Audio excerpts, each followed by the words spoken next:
ಸೋಲಿಗ, ಹಲಸರು, ಜೇನುಕುರುಬ, ಗೌಡಲು, ಸಿದ್ದಿ, ಕುಡಿಯ, ಮಲೆ ಕುಡಿಯ, ಕಾಡು ಕುರುಬ, ಇರುಳಿಗ, ಕೊರಗ, ಬೆಟ್ಟ ಕುರುಬ, ಎರವ, ಪಡಿಯನ್ ಇತ್ಯಾದಿ ಪರಿಶಿಷ್ಟ ಪಂಗಡಗಳ ಬುಡಕಟ್ಟುಗಳ ಜನಾಂಗದವರಿಗೆ ಮೂಲ ಸೌಕರ್ಯಗಳನ್ನು ಒದಗಿಸಲು 200 ಕೋಟಿ ರು ಅನುದಾನ ಒದಗಿಸಲಾಗುವುದು. ಅರಣ್ಯ ಮತ್ತು ಅರಣ್ಯದಂಚಿನ ಹಾಡಿಗಳಲ್ಲಿ ವಾಸ ಮಾಡುತ್ತಿರುವ 13 ಬುಡಕಟ್ಟು ಜನಾಂಗಗಳಾದ ಜೇನುಕುರುಬ, ಇರುಳಿಗ, ಕೊರಗ, ಸೋಲಿಗ, ಎರವ, ಪಣಿಯನ್, ಹಲಸರು, ಗೌಡು, ಸಿದ್ದಿ, ಬೆಟ್ಟ ಕುರುಬ, ಕಾಡು ಕುರುಬ, ಕುಡಿಯ ಮತ್ತು ಮಲೆಕುಡಿ ಈ ಜನಾಂಗಗಳಿಗೆ ರಾಜ್ಯ ಸಿವಿಲ್ ಸೇವೆಗಳಲ್ಲಿ ಪ್ರಾತಿನಿಧ್ಯ ನೀಡುವ ಸಲುವಾಗಿ ವಿಶೇಷ ನೇರ ನೇಮಕಾತಿಯನ್ನು ಕೈಗೊಳ್ಳಲಾಗುವುದು. ಹಿಂದುಳಿದ ವರ್ಗಗಳ ಕಲ್ಯಾಣ.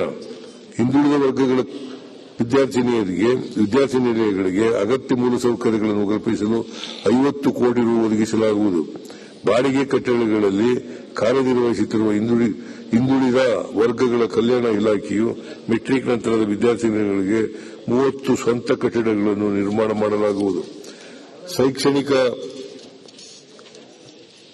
ಸೌಲಭ್ಯಗಳಿಂದ ವಂಚಿತರಾಗಿರುವ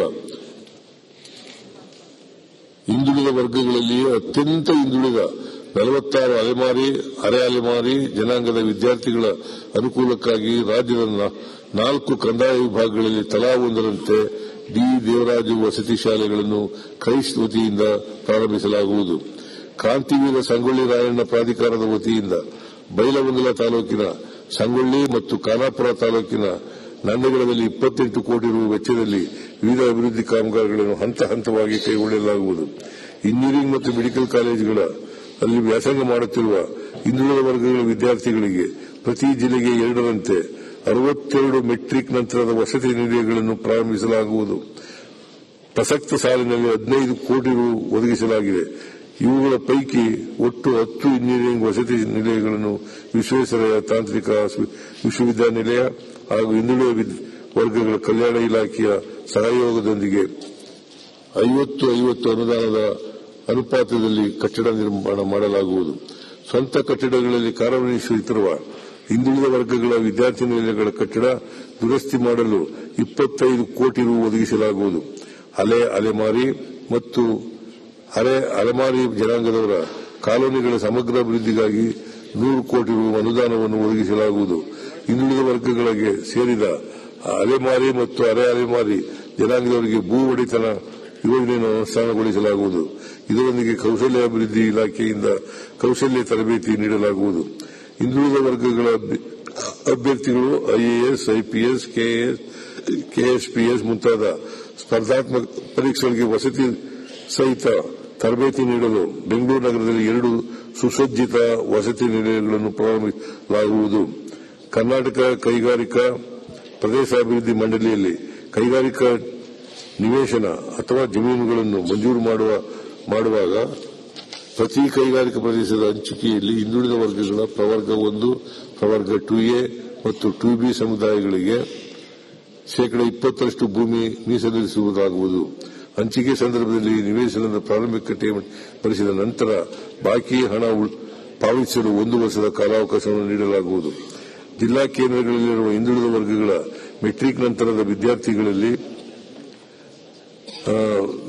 ನಿಲಯಗಳಲ್ಲಿ ನಿಲಯಾರ್ಥಿಗಳಿಗೆ ಸ್ಪರ್ಧಾತ್ಮಕ ಪರೀಕ್ಷೆಗಳು ಮತ್ತು ವೃತ್ತಿ ಮಾರ್ಗದರ್ಶನಕ್ಕೆ ಕ್ಯಾರಿಯರ್ ಗೈಡೆನ್ಸ್ ತರಬೇತಿ ನೀಡಲಾಗುವುದು. ಹಿಂದುಳಿದ ವರ್ಗಗಳ ನಿರುದ್ಯೋಗಿಗಳಿಗೆ ವಿದ್ಯುತ್ ಚಾಲಿತ 4 ಚಕ್ರಗಳ ವಾಹನ ಖರೀದಿಸಿ ಆಹಾರ ಕಿಯೋಸ್ಕ್ ಪ್ರಾರಂಭಿಸಲು ಪ್ರತಿ ಫಲಾನುಭವಿಗೆ ಗರಿಷ್ಠ 3 ಲಕ್ಷ ರು ಸಹಾಯಧನವನ್ನು ನಿಗಮಗಳ ಮೂಲಕ ಒದಗಿಸಲಾಗುವುದು. ಹಿಂದುಳಿದ ವರ್ಗಗಳ ಕಲ್ಯಾಣ ಇಲಾಖೆಯಲ್ಲಿ ಬರುವ ನಿಗಮಗಳಿಗೆ 25-26ನೇ ಸಾಲಿನಲ್ಲಿ 422 ಕೋಟಿ ರು ಅನುದಾನ ಒದಗಿಸಲಾಗುವುದು. ಅಲ್ಪಸಂಖ್ಯಾತರ ಕಲ್ಯಾಣ.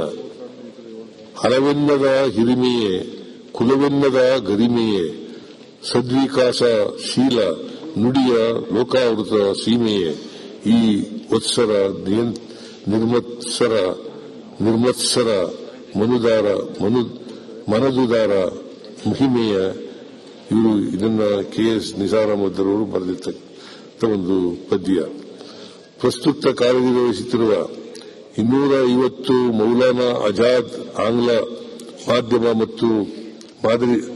ಮಾಧ್ಯಮ ಮಾದರಿ ಶಾಲೆಗಳಲ್ಲಿ ಹಂತ ಹಂತವಾಗಿ ಕರ್ನಾಟಕ ಪಬ್ಲಿಕ್ ಶಾಲೆಗಳ ಮಾದರಿಯಲ್ಲಿ ಪೂರ್ವ ಪ್ರಾಥಮಿಕ ಹಂತದಿಂದ ಪಿಯುವರೆಗೂ ತರಗತಿಗಳನ್ನು ಪ್ರಾರಂಭಿಸಲಾಗುವುದು. ಇದಕ್ಕಾಗಿ ಒಟ್ಟಾರೆ 500 ಕೋಟಿ ರು ವೆಚ್ಚದಲ್ಲಿ ಯೋಜನೆ ರೂಪಿಸಲಾಗುವುದು. ಪ್ರಸಕ್ತ ವರ್ಷದಲ್ಲಿ 100 ಕೋಟಿ ರು ಅನುದಾನವನ್ನು ಒದಗಿಸಲಾಗಿದೆ. ಶಾಲಾ ಶಿಕ್ಷಣ ಇಲಾಖೆಗೆ ಸಹಯೋಗದೊಂದಿಗೆ ಸದರಿ ಕಾರ್ಯಕ್ರಮವನ್ನು ಅನುಷ್ಠಾನಗೊಳಿಸಲಾಗುವುದು. ಶಿಕ್ಷಣ ಇಲಾಖೆಯಲ್ಲಿ ಅತಿ ಹೆಚ್ಚು ದಾಖಲಾತಿ ಇರುವ ಆಯ್ದ 100 ಉರ್ದು ಮಾಧ್ಯಮದ ಶಾಲೆಗಳಿಗೆ ಕರ್ನಾಟಕ ಪಬ್ಲಿಕ್ ಶಾಲೆ ಮಾದರಿಯಲ್ಲಿ ಮೂಲಸೌಕರ್ಯಗಳನ್ನು ಒದಗಿಸಿ ಕಲಿಕಾ ಗುಣಮಟ್ಟವನ್ನು ಹೆಚ್ಚಿಸಲು ಕ್ರಮವಹಿಸಿ ಮೌಲಾನಾ ಆಜಾದ್ ಪಬ್ಲಿಕ್ ಶಾಲೆಗಳನ್ನಾಗಿ ಉನ್ನತೀಕರಿಸಲಾಗುವುದು. ಒಟ್ಟಾರೆ 400 ಕೋಟಿ ರು ವೆಚ್ಚದಲ್ಲಿ ಅನುಷ್ಠಾನವಾಗಲಿರುವ ಈ ಯೋಜನೆಗೆ ಈ ವರ್ಷದಲ್ಲಿ 100 ಕೋಟಿ ರು ಒದಗಿಸಲಾಗಿದೆ. 23-24 ಸಾಲಿನಲ್ಲಿ ಪದವಿ ಪೂರ್ವ ತರಗತಿಗಳನ್ನು ಪ್ರಾರಂಭಿಸಲಾಗಿರುವ 62 ಅಲ್ಪಸಂಖ್ಯಾತರ ಮೊರಾರ್ಜಿ ದೇಸಾಯಿ ವಸತಿ ಶಾಲೆಗಳಲ್ಲಿ ವಾಣಿಜ್ಯ ವಿಭಾಗವನ್ನು ಪ್ರಾರಂಭಿಸಲಾಗುವುದು. ಮುಖ್ಯಮಂತ್ರಿಗಳ ಅಲ್ಪಸಂಖ್ಯಾತರ ಕಾಲೋನಿ ಅಭಿವೃದ್ಧಿ ಯೋಜನೆಯಡಿ 1,000 ಕೋಟಿ ರು ಕ್ರಿಯಾ ಯೋಜನೆಯನ್ನು ತಯಾರಿಸಲಾಗಿದ್ದು ಕಾಮಗಾರಿಗಳನ್ನು 25-26 ಸಾಲಿನಲ್ಲಿ ಅನುಷ್ಠಾನಗೊಳಿಸಲಾಗುವುದು. ಮದರಸಾಗಳಲ್ಲಿ ಧಾರ್ಮಿಕ ಶಿಕ್ಷಣದೊಂದಿಗೆ ಔಪಚಾರಿಕ ಶಿಕ್ಷಣವನ್ನು ನೀಡಲು ಕಂಪ್ಯೂಟರ್, ಸ್ಮಾರ್ಟ್ ಬೋರ್ಡ್ ಇತ್ಯಾದಿ ಅಗತ್ಯ ಸೌಲಭ್ಯಗಳನ್ನು ಕಲ್ಪಿಸಿ ಈ ವಿದ್ಯಾರ್ಥಿಗಳು ಎನ್ಐಒಎಸ್ ಮೂಲಕ ಎಸ್ಎಸ್ಎಲ್ಸಿ ಪರೀಕ್ಷೆ ಬರೆಯಲು ಅವಕಾಶವಾಗುವಂತೆ ಸಜ್ಜುಗೊಳಿಸಲಾಗುವುದು. ಕರ್ನಾಟಕ ಅಲ್ಪಸಂಖ್ಯಾತ ಅಭಿವೃದ್ಧಿ ನಿಗಮದ ವತಿಯಿಂದ ಯುವಕ ಯುವತಿಯರಿಗೆ ನವೋದ್ಯಮಗಳನ್ನು ಪ್ರಾರಂಭಿಸಲು ಉತ್ತೇಜನ ನೀಡಲಾಗುವುದು. ವಕ್ಫ್ ಸಂಸ್ಥೆಗಳ ದುರಸ್ತಿ, ಜೀರ್ಣೋದ್ಧಾರ ಮತ್ತು ಕಬರಸ್ಥಾನಗಳಲ್ಲಿ ಮೂಲಸೌಕರ್ಯಕ್ಕಾಗಿ ಆಸ್ತಿಗಳ ಸಂರಕ್ಷಣೆಗಾಗಿ 150 ಕೋಟಿ ರೂಪಾಯಿ ಒದಗಿಸಲಾಗಿದೆ. ಅಲ್ಪಸಂಖ್ಯಾತರ ಮೆಟ್ರಿಕ್ ನಂತರದ ವಿದ್ಯಾರ್ಥಿ ನಿಲಯಗಳಲ್ಲಿ ಸ್ಪರ್ಧಾತ್ಮಕ ಪರೀಕ್ಷೆಗಳಿಗೆ ಮತ್ತು ವೃತ್ತಿ ಮಾರ್ಗದರ್ಶನಕ್ಕೆ ಕ್ಯಾರಿಯರ್ ಗೈಡೆನ್ಸ್ ತರಬೇತಿ ನೀಡಲಾಗುವುದು. ಪದವಿ ಶಿಕ್ಷಣದಿಂದ ವಂಚಿತರಾಗಿರುವ ಅಲ್ಪಸಂಖ್ಯಾತ ವಿದ್ಯಾರ್ಥಿಗಳ ಅನುಕೂಲಕ್ಕಾಗಿ ಬೆಂಗಳೂರು ಹಜ್ ಭವನದಲ್ಲಿ ಕರ್ನಾಟಕ ರಾಜ್ಯ ಮುಕ್ತ ವಿಶ್ವವಿದ್ಯಾಲಯದ ಪ್ರಾದೇಶಿಕ ಕೇಂದ್ರ ತೆರೆದು ವಿವಿಧ ಪದವಿ ಅಥವಾ ಸ್ನಾತಕೋತ್ತರ ಪದವಿ ಶಿಕ್ಷಣ ನೀಡಲಾಗುವುದು. ಅಲ್ಪಸಂಖ್ಯಾತರ 169 ವಸತಿ ಶಾಲೆ ಕಾಲೇಜುಗಳಲ್ಲಿ ವ್ಯಾಸಂಗ ಮಾಡುತ್ತಿರುವ 25,000 ವಿದ್ಯಾರ್ಥಿನಿಯರಿಗೆ ಸ್ವಯಂ ರಕ್ಷಣಾ ಕೌಶಲ್ಯ ತರಬೇತಿಯನ್ನು ನೀಡಲಾಗುವುದು.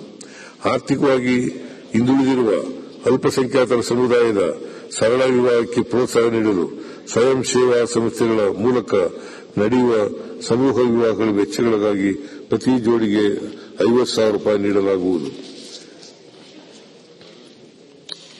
ಹಜ್ ಯಾತ್ರಿಕರು ಹಾಗೂ ಸಂಬಂಧಿಕರಿಗೆ ಅಗತ್ಯ ಸೌಲಭ್ಯ ಮತ್ತು ಸೌಕರ್ಯಗಳನ್ನು ಭವನದಲ್ಲಿ ಹೆಚ್ಚುವರಿ ಕಟ್ಟಡವನ್ನು ನಿರ್ಮಿಸಲಾಗುವುದು. ಮುಂದುವರಿದು 25-26 ಸಾಲಿನಲ್ಲಿ